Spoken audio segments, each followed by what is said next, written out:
Gandhi, when we talk of Gandhi, remember, I personally can't think of him without thinking of his wife Kasturba.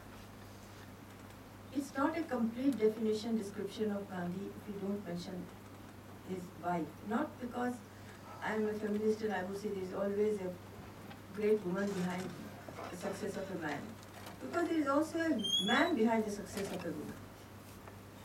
A father, a husband, a son, a brother, or the society. So I'm not putting it like that, but it is also talking of that era when people got married at the age of 14. Even now they're doing, but that was the rule then. When Gandhi and Kasturba, both 14-year-old, got married. And I wonder sometimes, what did Kasturba think at that time? Because as it is a girl in Indian society, when she gets married, she changes her entire context. Not just with the man she lives with, because she adopts a new family. She adopts a new customs. Even today, it is the food, the language, the society, everything sort of changes. But for her, it was a double change, 10 times more. Because she was marrying a boy who was to spend his entire life experimenting with what he called, which he wanted to know, which is the truth.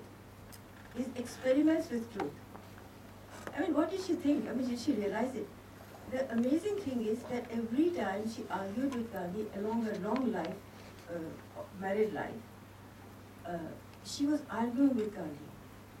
And she did not accept any instruction of Gandhi, any advice or guidance of Gandhi, or any decision of Gandhi without arguing it first and then accepting it, and yet not doing what she did not like. It is a kind of courage of a woman. I would not say just an Indian woman, but of a woman who can adapt herself so much. She was illiterate. Till the last, I don't think she knew much how to write, but she was educated. And here the difference between literacy and education. We have to give the tool of literacy to Indian women. We don't need to say it is education. Education is different. We can get big degrees, here is a person without any degree, but you can get many degrees.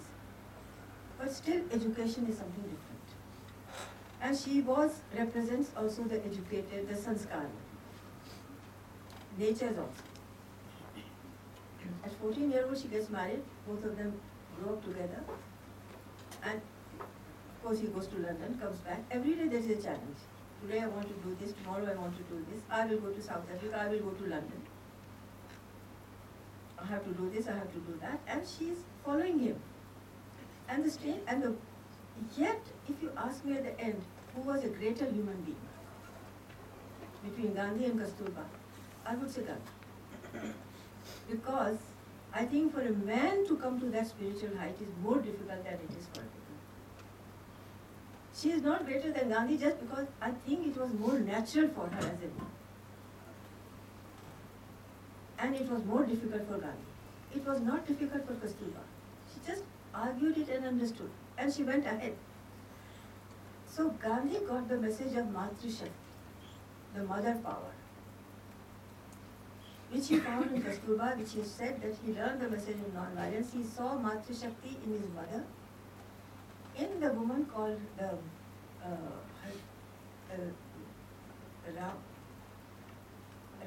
Ramba Bain of Porbandar. And she saw how this lady, who was considered outcast at that time, how he gave the message, how she gave the message of the name Ram to Gandhi. And whenever Gandhi was afraid of fear, afraid of darkness, she would say, take the name of Ram. So he says that he got the message of, he hasn't said it, but sort of, I have come to understand it this way, that three people, women, who influenced him in his life. His mother, Kasturba, and Ramba. Kasturba throughout, and Gandhi was a householder who was experimenting on a spiritual journey in life, on his mental work, on his constructive work, on his work against injustice of the country, inside the country and outside the country, and of a foreign rule. He experimented. I asked somebody, what is so great about Gandhi? Some years ago I asked Professor Ramchandra Gandhi, a great philosopher. I asked him, what is so great about, why is Gandhi considered so great? What was the greatness about him that he spoke of truth and non-violence? So Professor Ramchandra Gandhi said that he had read all the religious faiths, the great philosophies, and all of them talk of compassion, truth and love. But nobody takes all these messages and applies all the rules to the dailiness of your life. It is not something for speeches, it is not something for public work, it is not something for constructive work, 9 to 5 or 9 to 9 or 9 to 12, or morning 6 to 12 at night. But it is the 24 hour in every aspect, in your letter writing, in your speech, in your behavior, and also in the food you eat, how you hold your cup, how you look at a person, how you walk, how you deal with every problem. And that is why, because of the dailiness, his application of the rules of great philosophies in the dailiness of his life made him in such a way that the United Nations was forced to make it into a day of non-violence, the 2nd of October. And he practiced it in a way, in the end, his attire. He could have dressed like a sadhu, but he was a householder. For his spiritual journey, he didn't go to the Himalayas. He remained a householder with 4 sons, and he was very close to his family also. Like, of course, he became father of the nation because he was attached to everyone. Everyone was attached to him, and nobody also knows about his family, which is a very good thing.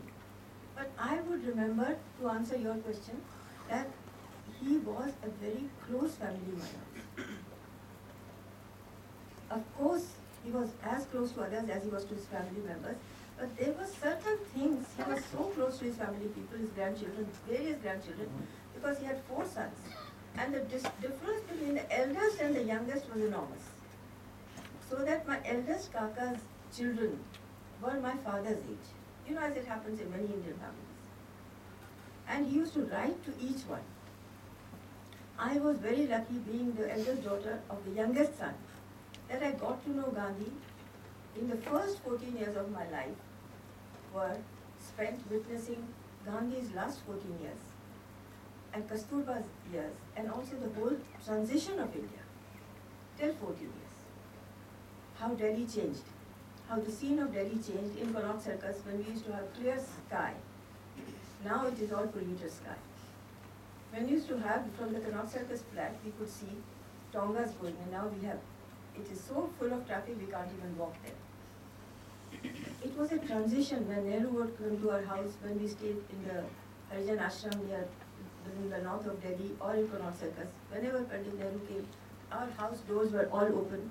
There was no fear in that person. Anyone could come and take my father to jail, or my maternal grandfather to jail, or my uncles to jail. But there was no fear. The doors were open. The sky was without any pollution.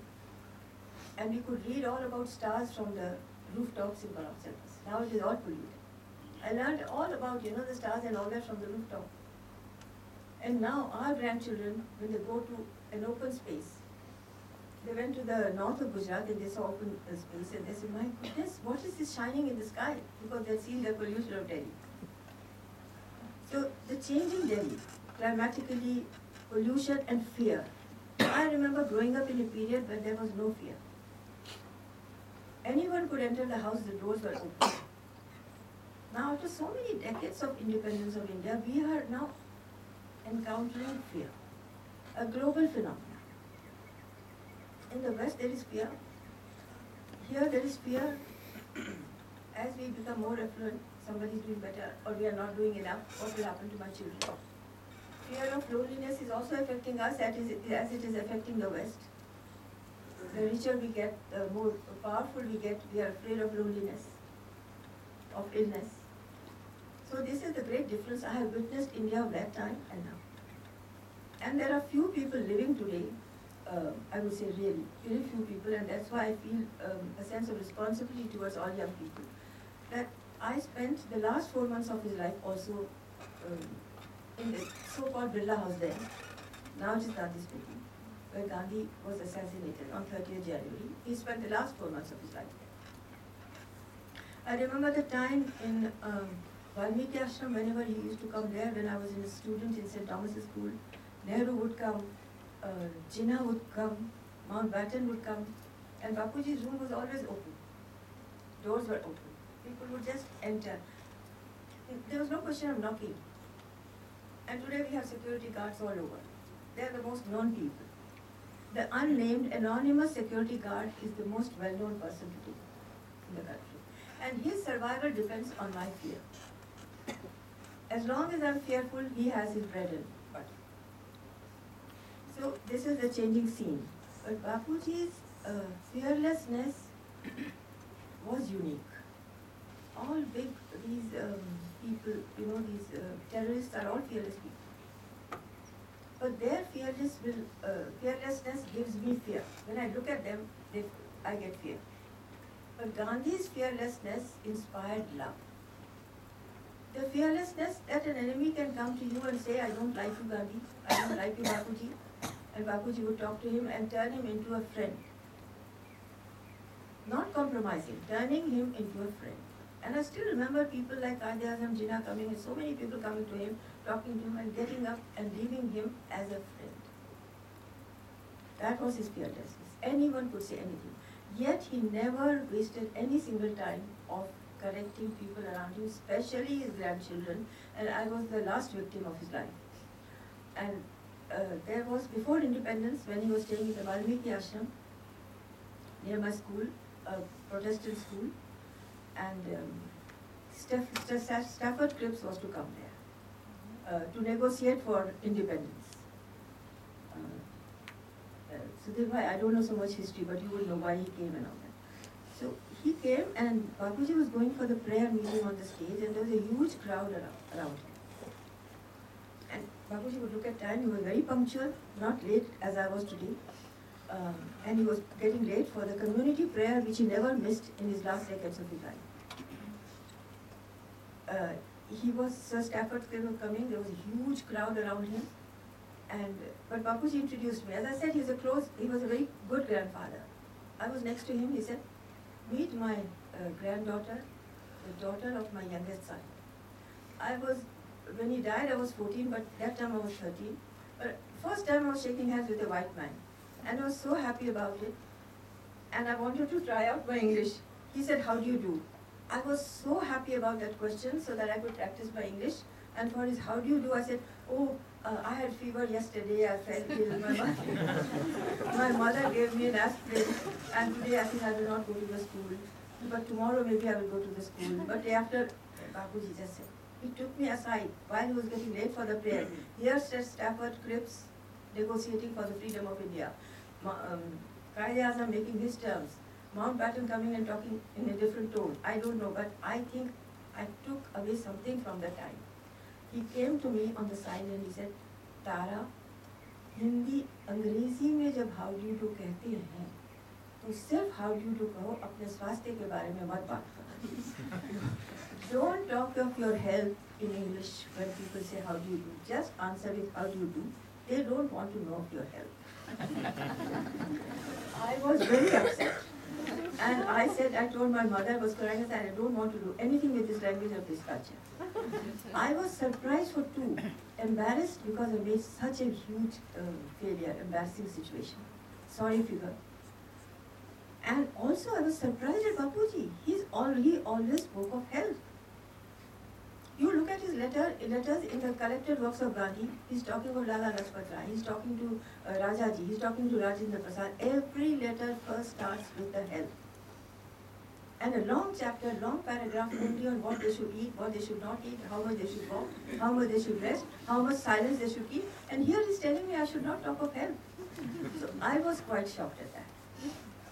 Then of course there are many stories about that. My school was next to it, a Protestant school, where the principal was supposed to be anti-gun. A British person, a fragile woman, and I wanted to join that school. My father first thought of it. My mother said, we are sending you to a nationalist school, modern school. Why do you want to go to St. Thomas's? The principal, Ms. Javod, is anti-gun. She's pro-Churchill.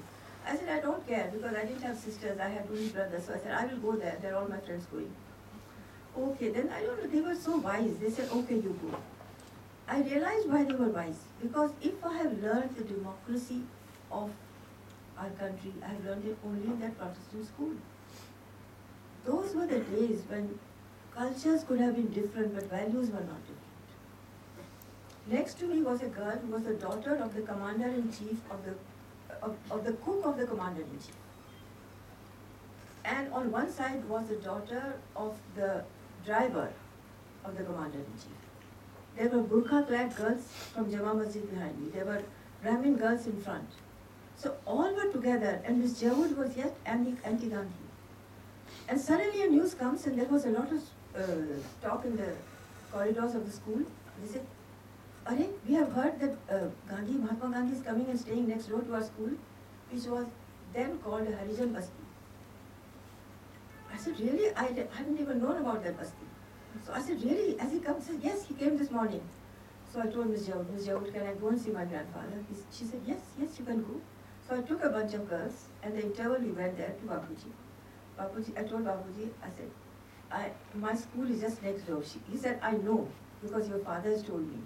So he was very close to his family. Then he said, "Please go and ask your principal, can I use your school compound, your lawn, to walk there in the evenings? Because all the leaders will come there, and while I take my evening walk there after the prayers, I would like to use the lawn of your school." I went to Ms. Jawud. "Ms. Jawud, my grandfather wants to walk in your lawn, in the school lawn, after the prayer. Can he do it?" She said, "Yes, he can do it. It's all right. Let him do that." Okay. I told Bapuji, "Ms. Jawud maan gayi. She has agreed. You can walk." Then that evening we went there. We were walking after the prayer, and Bapuji said, "Can you call your principal? I want to thank her." So I went in. Those were her personal hours. Yet I went in and I said, "Ms. Jawud, my grandfather," I always say my grandfather wants to thank you, he wants to meet you." She said, "All right." She came. She was a typical English lady of a certain age, very fragile, very gentle person. She came and he said, "I want to thank you, Ms. Jawud, for allowing us to walk here." She said, "It's all right, Mr. Gandhi. You are welcome. That's all." And she went away. And she could not bear the thought of the negotiations of independence. She was deeply hurt. So what she did, she left the shores of India. Few days we heard she was leaving India. But while she was going, she was looking at the floor of the house, floor of the school, and she said to some of our girls, "Don't throw any waste paper, any litter on the floor. When you see it, just pick it up." No, that I didn't see any difference between her values and Gandhi's values. I mean, she was not talking in a Gandhian way. She was talking in the basic wisdom, basic common sense. When you see litter, pick it up. Don't waste for the next day for someone to clean it. And Gandhi was a stickler for many things, for good handwriting. And once I wrote him a letter, postcard, just like that. One felt very free. "Bapuji, mujhe aapki bahut yaad aa rahi hai, baat hi yaad aa rahi hai." Some words like that, which had no meaning. Bapuji wrote back immediately from one prison, not Aga Khan Palace. And he said, wrote back, I have to say this in Hindi, Rosa, then I'll translate it to you in English. He said, "Tara, तुम्हारी चिट्ठी मिली, कहना होगा कि चिट्ठी अच्छी नहीं थी। तुम बेहतर लिख सकती हो और अक्षर सुधारो." And I was so angry I had torn up that letter. Otherwise, I don't know, somebody would have made some copies of it and sold it at auction. But this man, who was a minimalist today, his things are being multiplied, copied, and being sold at auctions. He experimented with minimalist things, with the basic things. And his attire, when I said he was a spiritual search, but he chose not the dress of a sadhu. He chose the dress of a man in action of the fields of India, the farmer of the villages of India, rural India. Half dhoti. And mind you, he wore the classical Indian dress, which is unstitched, untailored cloth. What is our classical fashion? We are talking about designs and fashion and all that. For male and female, all over the country, we are not complete unless we have something or a whole dress made of untailored garments. Dhoti, lungi, shawl, turban. which is a cloth. We only need to have a shawl or something like that, or a turban. Without that, the Indian dress is not complete. For men or women all over India, maybe, and also because we give a style to the cloth we wear, which is not designed by the tailor. Our outfit, our dhoti wearing or turban wearing is my personal creation. It's not organized by the tailor. I put an autograph on it, the way I wear my shawl or scarf. And many people have now tried. Actually, Attenborough, when he made the film, his greatest difficulty was in tying the dhoti the way Gandhi tied. It was not a zip-up, pull-up dhoti. It was the way he tied it. The way he tied the pagri of Kathiawad, from where he originally came. So Gandhi wore the classical uncut cloth, but keeping in mind the minimum cloth and also dressing up like a man of action, not a spiritual leader, which he was, a spiritual seeker. He didn't call himself a spiritual attained person, but he was a seeker. He brought the reason of truth as commodity for selling to the British, for buying independence. And for his cloth also, he said that per capita cloth is only 2.5 meters or 3 meters. Why should I wear anything more than that? So please don't compare me to Gandhi, because if I buy cupboards full of khadi, does not mean I become like Gandhi. And that was also one reason. He experimented. How much do people eat per capita in food of intake of person, of cloth per person, of possessions of a person. And then there was great adventure with him. He would suddenly ask me, what is the new language you have learned today? What is a new word you have learned of any language? So I would try hard to think of something when I met him. What have you learned? Have you improved your Tamil? He always praised my mother. And when I was going to South India once for Kutralam, those falls, to have a bath there, to my maternal grandfather's house, he said, you are very lucky, bathe in the waters of Kutralam, but also learn more Tamil. It was wonderful. It was great fun to be with Gandhi. Think of Gandhi as a person, it was great adventure to be with. His laughter, his sense of aesthetics. No one can today capture his sense of refinement. You see anything done in the name of Gandhi, Sudhir Bhai, you can wear khadi, you can do anything, but you will never catch his refinement. I have not so far seen anything in the so-called, I should not say that, but in the Gandhian institutions. He never gave the name Gandhi to any institution. We have given Gandhi Sarvodaya, Gandhi Ashram, Gandhi this. He gave his name only to Kasturba Gandhi Trust, Kasturba's name. But we are calling many institutions by the name of Gandhi. I always feel that Gandhian institutions is a challenge to turn the country into a Gandhian ashram, not the four walls of there. And of course, khadi is great because it's good for our climate. When the synthetics are invading our country, we have to save khadi. But doesn't mean that I become a better human being by just wearing khadi.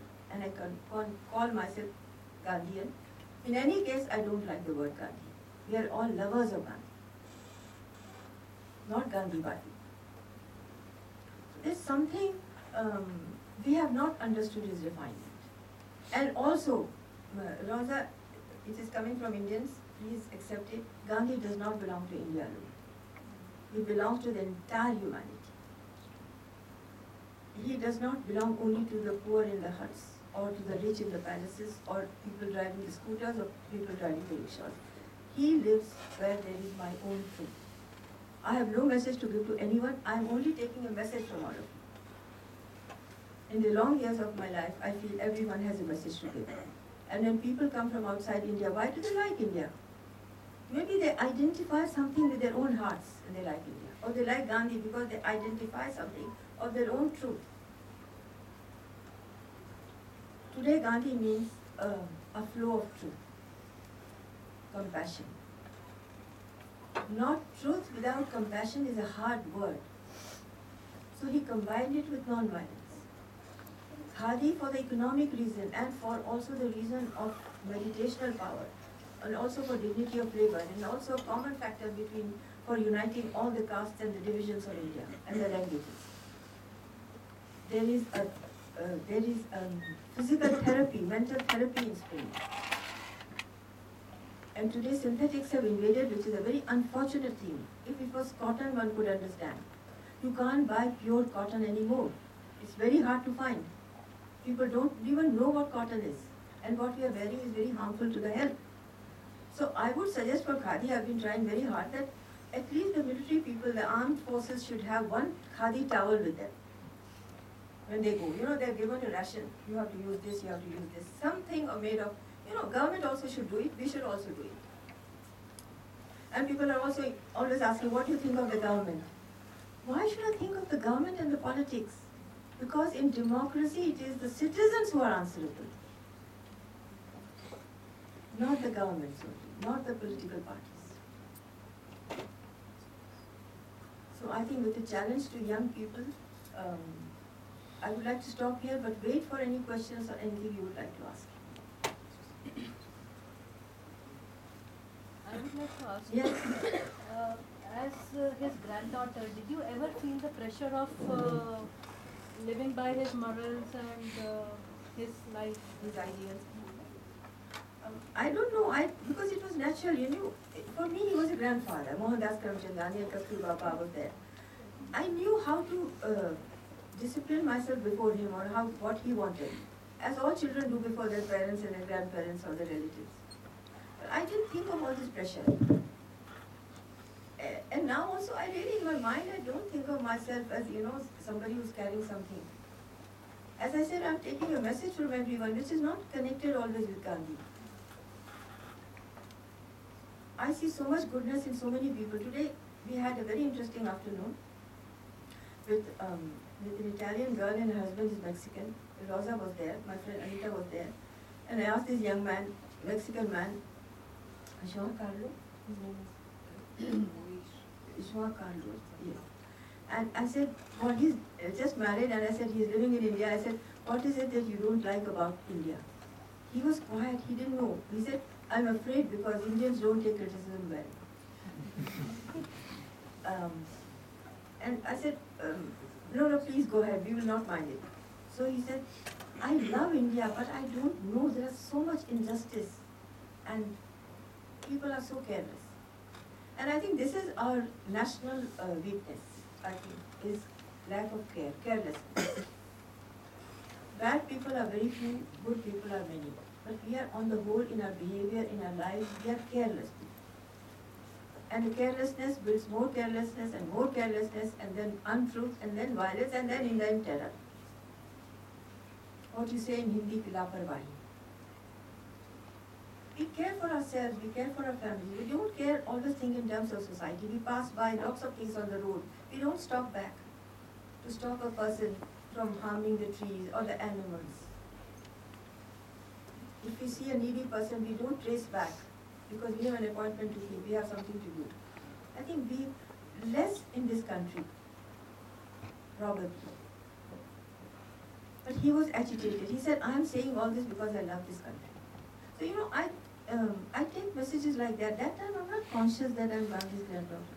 It is when all of you ask me questions like this, I feel I have to be prepared to pass at your level.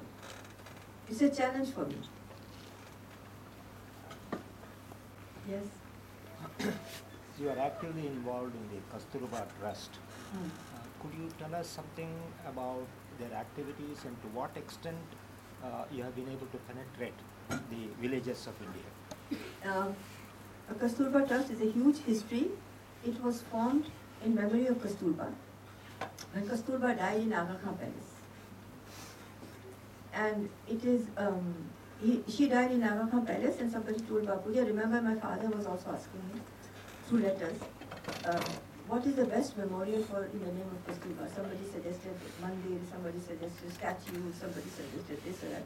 Gandhi said the best would be to reach out to the millions of women and children of rural India, to the needy women and children of rural India, because she was a typical rural woman illiterate, yet strong, yet educated. So let us do something for them. That would be the best homage to Kasturba. And 25 centers were opened all over the country, central being Madhya Pradesh, Indore. And it is a pre-independence institution. In Gujarat you have Koba, where we have near Gandhinagar, where we have the Kasturba branch. And we have been able to reach out to different people, to the villages. In Assam, it has different challenges with all with the terrorists and with violence. Odisha, they have to fight the nature. And in so many parts, they have to fight the floods, the riots, the violence. So each center, each branch has its own challenges. But like the rest of the country, we also have lost our vision. We have to change our vision, and we need something new young people. And I think money is not a problem. Getting dedicated persons is a problem. As somebody was saying today, Gandhi's time, the person came first and the money was searched for later. Today we search for money first and then people. So there is a shortage of dedicated people. The visions are also changing, the problems are changing, the rural India is also changing. Rural areas becoming more the slummy fringes of a city. So our visions are changing. In fact, from Ahmedabad I am going to Indore for our meeting, Kasturba Trust meeting. We have many challenges, but we were given some kind of award by the government 3 years ago. It's not because of the award. I feel we have many challenges there. We have huge areas. Like we have to look at the areas we have to take in more people. And we have to, the so-called Gandhians must realize that only khadi wearing or calling themselves Gandhiwadi does not, these words don't make a Gandhian. I don't think Rosa is less Gandhian than any Gandhian, so-called Gandhian. And all of you. So we have challenges. But talking of Kasturba in Aga Khan Palace, where she died, I must tell you a story. We were brought up with the idea that, of course, with the youngest son in the family, Gandhi allowed his son to educate their children the way my father wanted. But we knew that whatever we possess, if somebody gives something, Bapuji would say, don't take it, give it to the needy person. But we went to Aga Khan Palace, and their Ba was there. She was very ill. And Bapuji was sitting straight on the floor, spinning as he was always meditating. And because Baba was not well, he was a little sad person. Of course, he didn't know what was going on in the country, how many people were in jail, whether Nehru was in jail or not, how many people dead. And here his wife was also dying. Kasturba was very happy to see me and my brothers and my father and mother. She called me and she told Sushila Nair, Devadas ki Tara ko mithai do, gave some sweets to my son's daughter, granddaughter. Then he said, bring that sari, a beautiful sari, white sari with embroidered border. She said, I have kept it for my granddaughter, Tara. So she gave me a sari. And I was so afraid to take it. I was happy to get my first sari from my grandmother, but I was afraid my grandfather would say, no, don't give her, give it to a needy person. So I took it and I wanted to run out of the hall. I took it, I was running away. Before that, Bapuji said, it is for you. I was shocked. I said, really? And then I understood the meaning of needy person. I was in need of my grandmother's love. Needy is not just food. This is the main, but it is not just that. We are all needy of something. And that message I got from my grandfather. At the same time, I got a message from my grandmother. At the same time, I said, after so happy with the sari, I said, shall I go and play in a hall which was as big as this? They were in an angle, in a little corner. So I said, which room? She was lying down. She said, which room? I said, that room, there's no guard there, I can go and play. She said, no. She said, guard or no guard, what is not allowed, you should not do. I was amazed. She had the courage to give me a material thing, but she was telling me at the same time the rules, the ethical rules. She said, you don't need a guard to stop you from doing something that is not allowed. So, these messages sort of stay on. At that time, I did not realize the weight of it, but today I do. You said that you would like to travel a lot. I wanted to ask one thing, that among the Gandhian philosophies, Can you think of one thing which the rest of the world is adopting much better than we are as Indians? The rest of the world is adopting. Um, we are very close to many problems. So they come first. And like the Indian philosophy, there are great seekers of Indian philosophy in the West. And when we think that we are sort of spiritual leaders of the world, that's also not true, because there's a great spiritual surge in the world. There is a more open mind to Gandhi there. Because here we are struck also with the power play of Gandhi name. I don't mean Nehru Gandhi family, I mean my name also. If you say Gandhi, suddenly they think, oh, why didn't you join politics, or why didn't you do this? This is too much. If you want to open a shop on watches, wristwatches, you'll put a picture of Gandhi and show himself how Gandhi is buying this watch. But if you want to do anything, you first railways, you put Gandhi's picture. And we do it with a different spirit, because we own him. So I think there is more freshness in the outside world for Gandhi than we have here. There is more freshness for Gandhi in the younger generation than in the older people. I would put the younger people on the same level as the Western world. Yeah. Because in the older people, if I talk of Gandhi, they'll feel they have a right over it. Who am I? After all, he was the father of the nation. They will judge me, and they'll say, no, they were better, they know more about Gandhi. So everybody has a kind of position of Gandhi, which is not there in the outside. So I could only say there is a greater freshness there. Taravin, I'm curious to know of the relationship that you have with Gujarat now, either through Kasturba Foundation or even through your own heritage. Yes. There is this view that Gujarat abandoned Gandhi in the fact that it conceded to violence, and that is where it abandoned Gandhi, Yes. the many Gandhian institutions notwithstanding. Yes. I was curious to know whether you subscribe to that view, and also whether in your own work through Kasturba Foundation, whether you think that there are sentiments lying out there which we are not able to see, based as we are in the city of Ahmedabad, but whether, Gamadaoma tamne dekha tha, whether you are able to see in the villages or in ordinary people. So would you like to sort of comment on that relationship between Gujarat and Gandhi? Yes. I think what's there, one thing you asked me about the Kasturba Trust. You're asking about Gandhian institutions. You're also saying about Gujarat. There is, I think, in India, many times it has happened, we have not done enough prayashchit for any, prayashchit, what is the English word? Penitence for our sins.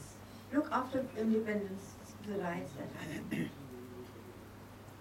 I think we don't, it is out of something that we have become very fearful people. And I had come here during the riots, and I could not stay in a Gandhi institution also. If you ask me about Gandhian institutions, there is a lot I can say which is against it. But I would say they were started with good intentions by great scholars, by great minds, by great discipline. But it has not continued in that way, that is true. And the whole country is like that. In Gujarat, I love the colors of the villages, the rural, as you say, the Gamadaoma. And I love the language here. I like so many things. But I get so much warmth, so much joy out of seeing the colors and the culture here that I have missed out on certain things. But on the whole, there is a violent energy going in the cities. More than elsewhere in India? In Ahmedabad? In Gujarat, yeah, in Ahmedabad. I can't comment for the whole of Gujarat because I've not been to all the cities recently. But in Ahmedabad, there is a kind of, among the people around in the streets, there is a violent energy. I'm not saying they're not progressive or they're not nice. I get so much hospitality here, so much love here. But that is there also in Gandhian institutions. I cannot say about Delhi, I'm living there. You know, as a person, I felt this for some years in Gujarat, and I'm not relating it directly to the riots here. But the riots were also an eye-opener. In many ways, how a Parsi house gave me hospitality, and how in Koba we wanted to take many girls. And now people are of course saying that Gujarat is doing, which is also another side, the organizational mind of the Gujarat. How they are so well organized. My mother coming from the south of India, Tamil, marrying to Gujarati, she always said, Gujarat, I have learned the organization. In their household also. That is all to be admired. But the group, the collective energy, there is a bit of violence, I feel, in many parts of India. I'm not saying less than anywhere. What I see it is the pollution, it is the violence of the mind that results in the pollution of atmosphere. The violence of the mind and the pollution of the environment are the same. There is a kind of violent energy which I will not be able to say, no, I cannot say only in Ahmedabad. It is because I love this city, I have come here with all the love and affection and I get and that I have for Ahmedabad.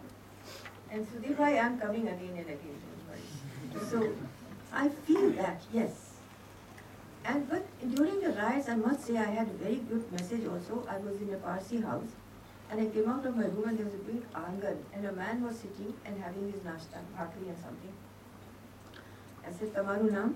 He said, proudly he said, Mu Mohan Das Bhai Chu Mochi. My surname is Mochi. He said it with such pride. He said, we don't believe in violence. That was also a message. But Indians on the whole, now this is not Gujarat, that is not only my Gujarat, that is all over.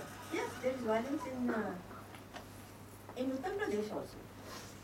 Yes, but there is a kind of lot of careless violence. Here it is not so, there is a careless violence also in it. But it is,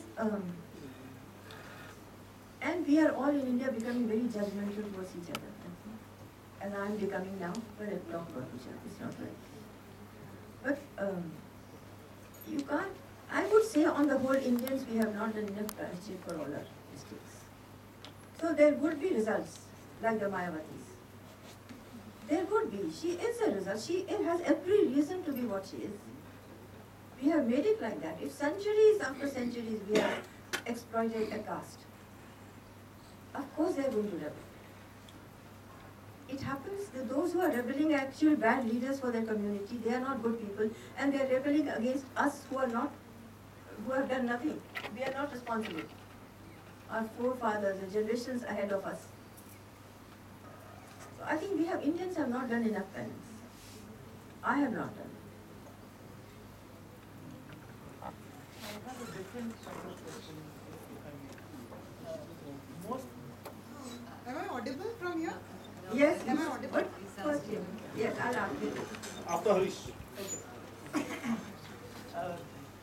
Most of us, I would imagine, have several disagreements with our parents and grandparents.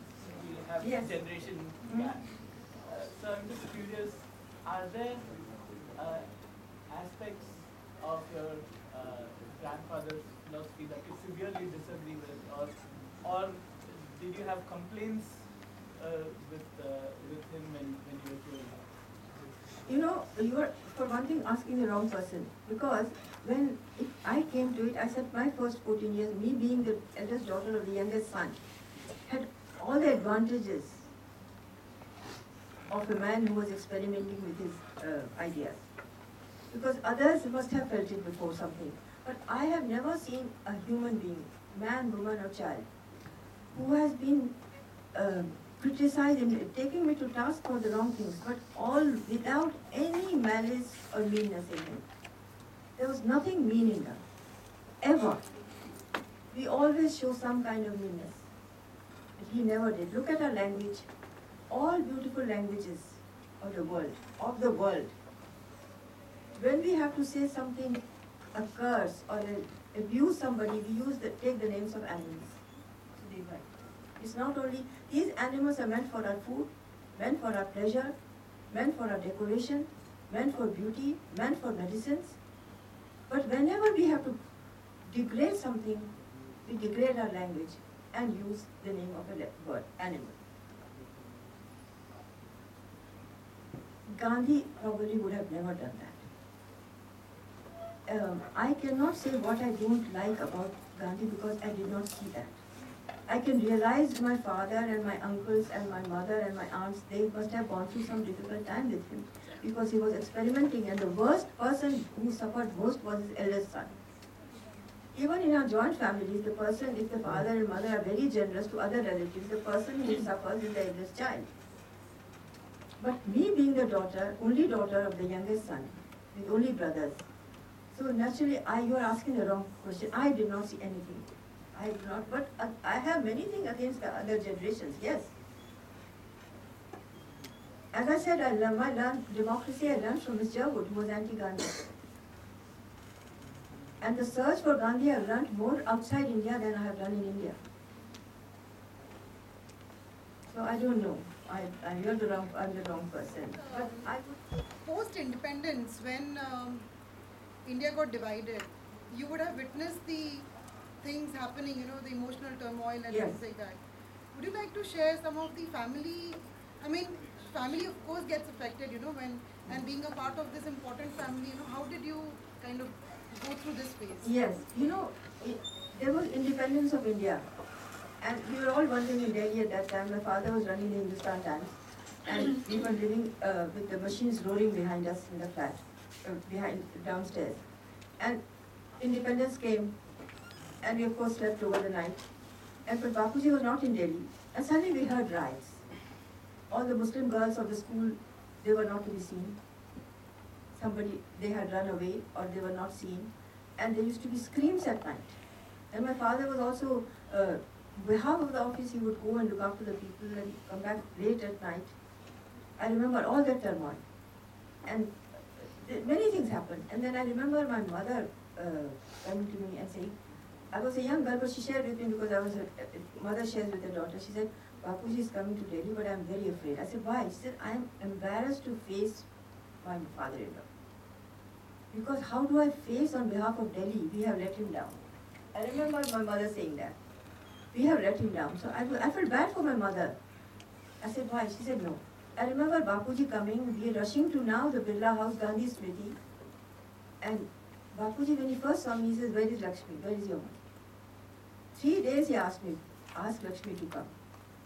And my mother went there because I told her Bapuji wants to see you. You know, she had all tears rolling down her eyes, and Bapuji just blessed her like that, you know, sort of calmed her.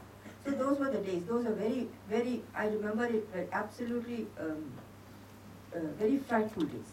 And we could feel that, you know, what have we come to. Also the whole thing now makes a difference that Gandhi didn't want any power.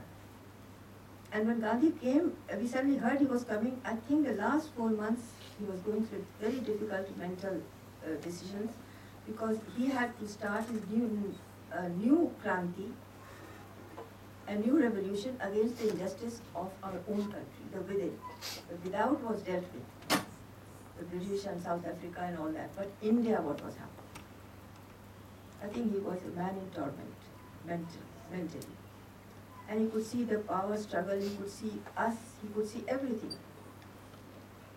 In my generation, in the other generation, he was not happy with the way things were going. I don't think so. Not that I can vouch for it, quote from history, no. But I think he was my vibrations, the vibrations I got in Gandhi's Birla house were that. We used to go there as guests, we were not staying there. We used to go there from school straight and all that, and Bapuji, and then we used to sit.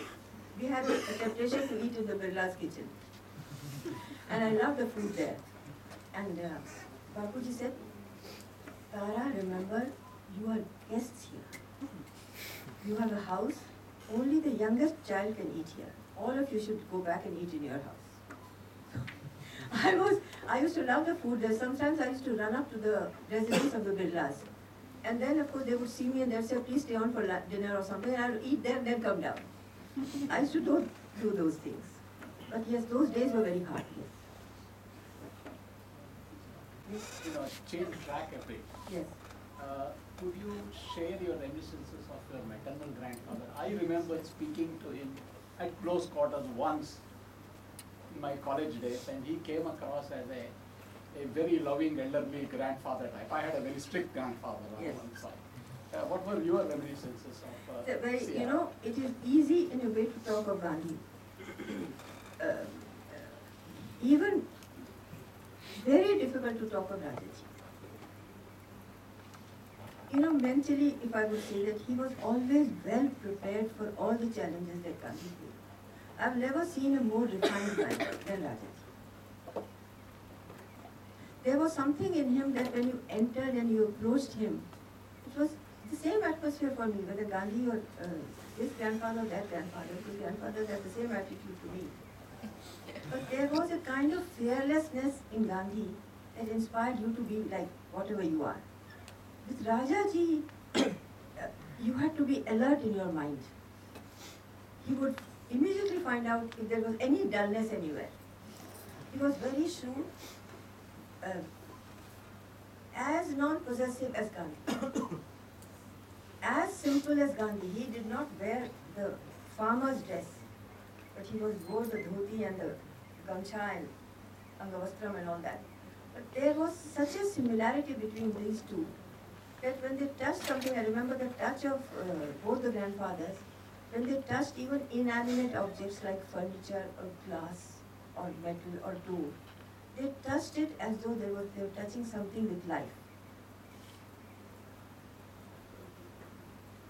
How do you compare them? Gandhi used to fast. Rajaji never fasted, but he ate disciplined life, food every day, the same quantity, this little quantity. He was thin like Gandhi. Gandhi had to experiment with everything and then he was thin. But Rajaji was naturally never fasted but ate this much. Gandhi possessed very little, Rajaji maybe possessed a little. Gandhi never had a library. Rajaji had 2 books always with him, 2, 3, 4 books. Gandhi kept his day of silence. Rajaji was many times silent without talking about it. It was near both of them, it was like being in a temple.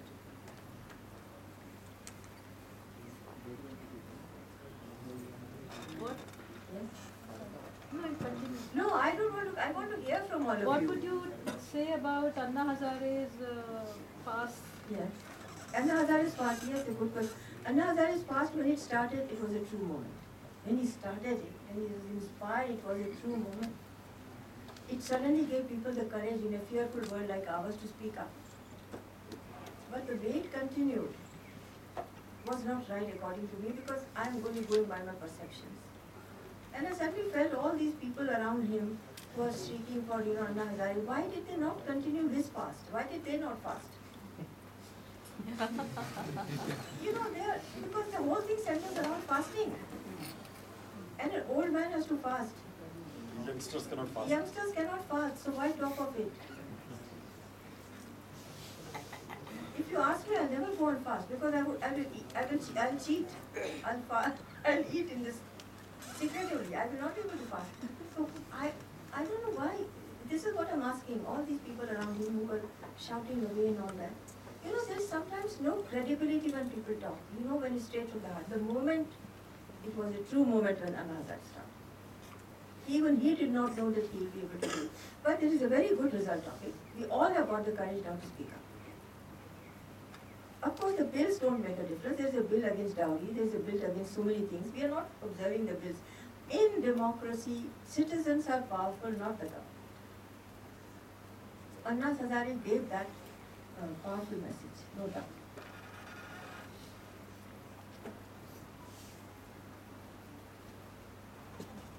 Yeah.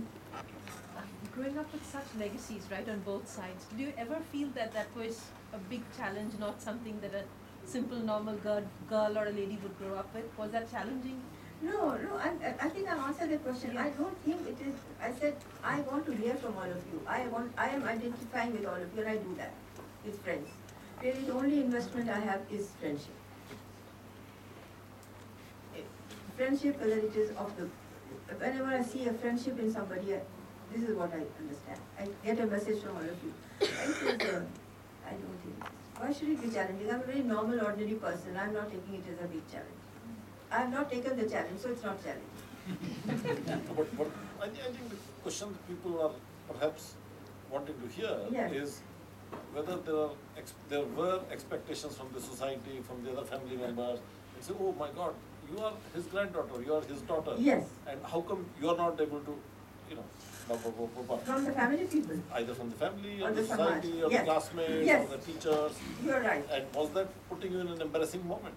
No, it can put me in an embarrassing moment, as I said again, if I take the challenge. I know I was telling Rosa and Anita today that if I do something, anything, even now if I was late, if I do something wrong, you say Gandhi's granddaughter shouldn't have done this. It will naturally come. And if I do even this much good, you will say naturally she comes from this family, she will do that. So I know that. This is a challenge, but of course there was few challenges, like I love khadi and I wear it for many reasons. But as growing up, to answer that question, and to answer your question, I did not like khadi, but I was forced to wear khadi. Of course, I was born in a vegetarian family, so vegetarian is all right. I'm only a vegetarian, I'll remain that. But khadi I never liked. Actually, my friends are all wearing beautiful milk cloth and all that. Why am I not wearing? My mother says, if you have the courage, ask your grandfather. So I could never ask him. I asked my father, I said, I don't want to. I went to a friend's house, she made me wear some non-khadi material, and my father said, who has asked you to wear this? I said, my friend.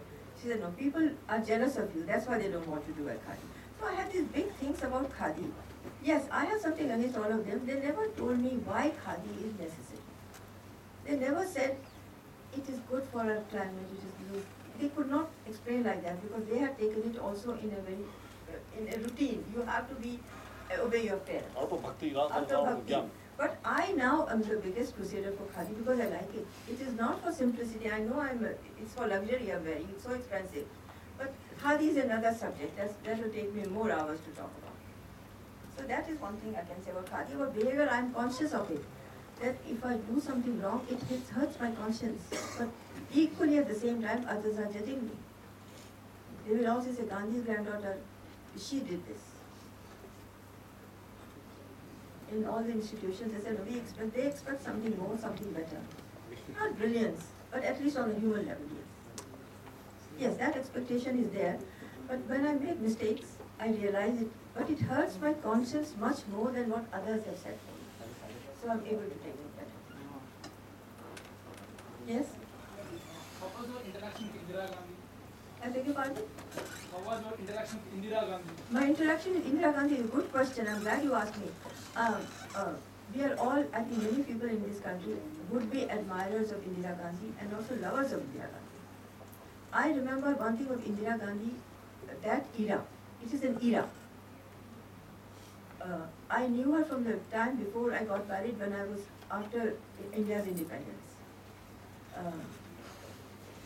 She was not well and my father said we have to go to Teen Murti because they used to refer her as Hindu. He said the Hindu is not well, we have to go and see her. I remember my slippers were half broken, I was in a school uniform or something, we went there. And as we were coming back, my father said, she is going to send a note of thanks by tomorrow.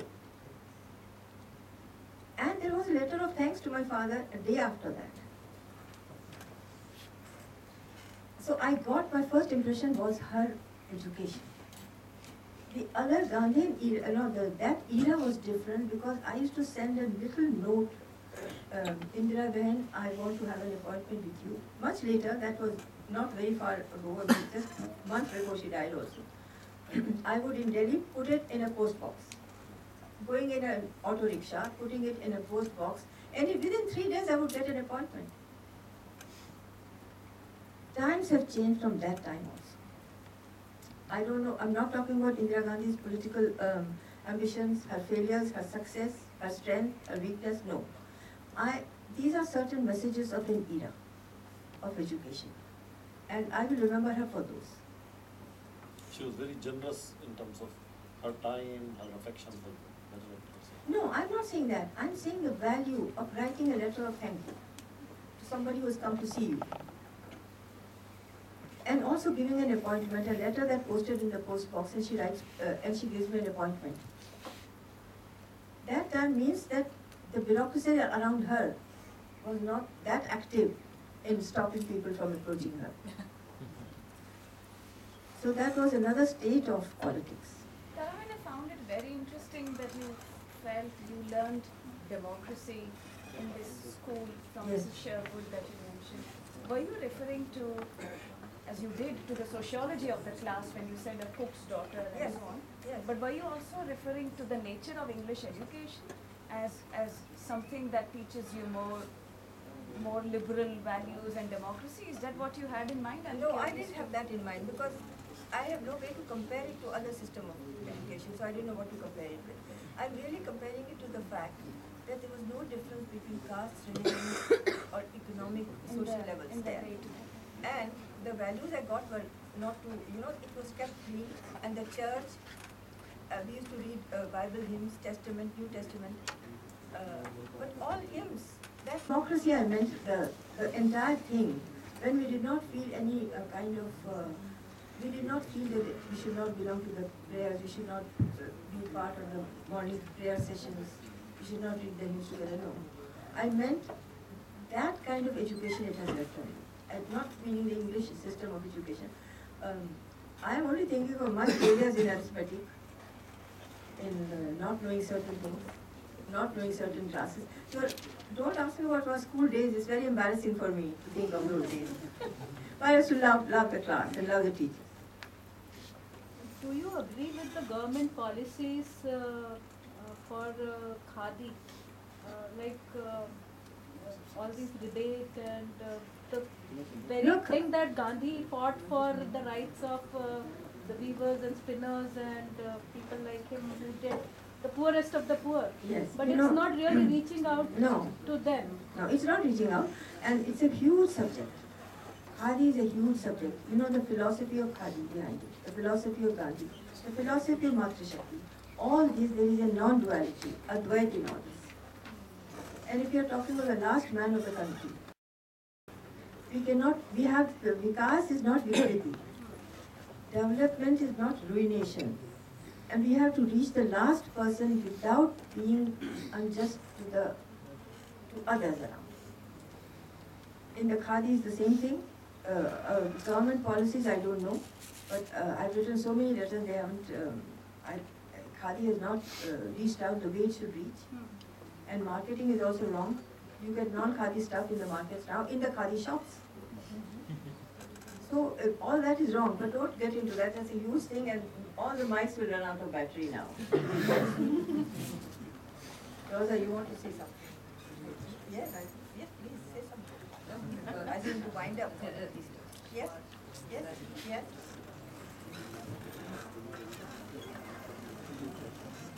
My question is, during the freedom movement, there were many things that was happening outside which Mahatma Gandhi had to face. Did he ever bring the frustration back home? I mean, like the non-cooperation movement, when it suddenly got suspended because of the Chauri Chaura incident. Yeah. Well, I don't know the Chauri Chaura experience. I was too tiny or not born then. But I can tell you that it was not bringing home. I mean, we used to go to meet Gandhi either in railway platforms or in the prisons or in the ashrams or always with crowds. So I used to sit with him in Delhi when my father would come there and talk to Gandhi after 8. Bapuji would sleep in the Valmiki ashram on a wooden cot bed, and I would press his legs. And I remember the father and son talking, not a word of politics. I don't remember that at all. He would tell Bapuji, you know what, my father, you spoke too much, it's bad for your throat, as it is bad for me now also. It is bad for your throat, you should make your speeches short. What time are you sleeping? Why are you writing so much? So these were the questions my father asked. And I always saw Bapuji and my father talking like father and son. Of social work, yes. Of Rachnatmak Karya, of constructive work, yes. of Kasturba Trust or of leprosy work or other things, of Hindi prachar, but not of politics, no. One question. Yes. What do you think about present ruling Congress party, then the Congress party ruled by the Nehru and the Gandhi? What do I think about? I'm just want to hear from present ruling party Congress and then the Congress party ruled by the Nehru and the Gandhi. No, I have given you examples of Indira Gandhi, a bit what I remember her for, and what I don't know and don't understand are different things. But about Nehru also I would say that that time our doors of the house were open. I remember Nehru rushing to our house. When I got married, I remember my maternal grandfather Rajaji was in the house, and Nehru coming up the stairs to our flat and saying, Tara has got married, and Lakshmi, he told my mother, you have not invited me. He said, no, he was out of city. He said, Tara's got married, you didn't give me a chance to give her a present. So, I am talking of personal relationship as far as government functioning is concerned and all that. I am not a politician. Because I really sincerely feel in this country the problem is with the people, not with the government. With education, yes. If I had to leave a message, a senior citizen, a very, very senior citizen of the country, I would say to young people, please do not take advantage of the weaker life next to you. Whether it's a human being, an old man, or a young man, or a child, or animal life, or nature. Don't take advantage of weaker life next to you.